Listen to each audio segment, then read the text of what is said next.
I'm back with another Chevy Cobalt video today. I promise there won't be any music on this video, so some of you users might enjoy that part.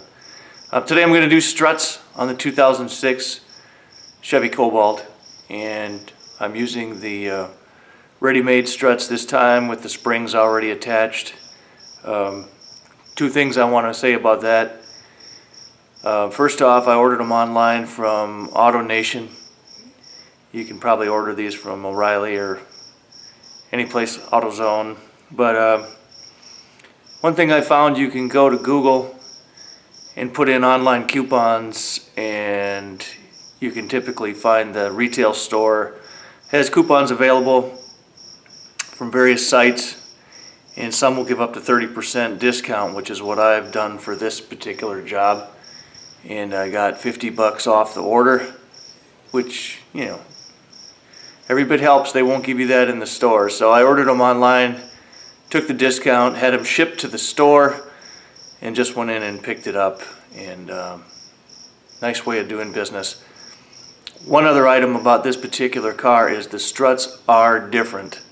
There is a left and there is a right, and when you order these online, make sure that you get the order with left and right, because if you get them both the same, you're going to have two rights or two lefts, and you'll have to do an exchange, and that's a hassle. So keep that in mind. And here's a close-up of the left and the right strut in the package. Okay, I've got the right wheel off. This is all very standard. Bolt here, two bolts have to come out. This bolt has to come out, holds this arm. Pretty simple. This electrical piece will come off and slide to the side. There's lots of YouTube videos on strut removal, but nothing rocket science about this part.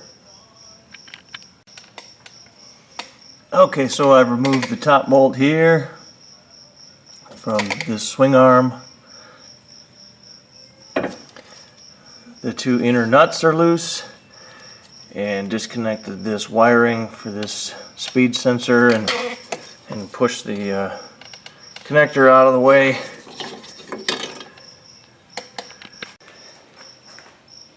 Now there's three bolts or nuts to take off on the top here, and I'm going to completely remove two of them. I'm going to back out probably this one so I can reach it from underneath. I'm going to back this one out till it almost has fallen off. These two will completely come out.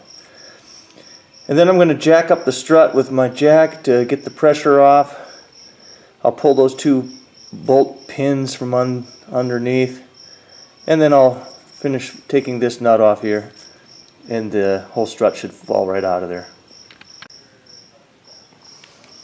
Okay, so here's the nasty old strut removed, set alongside the new strut. Check it out for matching. Looks good.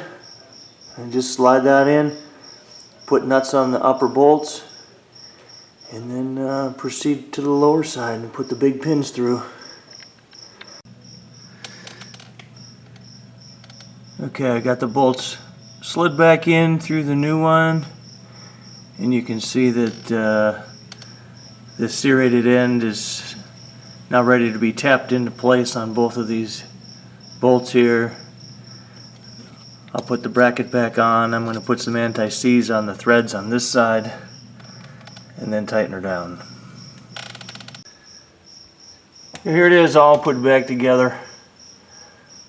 All the bolts, wiring put back. Strut fits perfectly, and lastly I'll tighten down those nuts at the top. So that's it.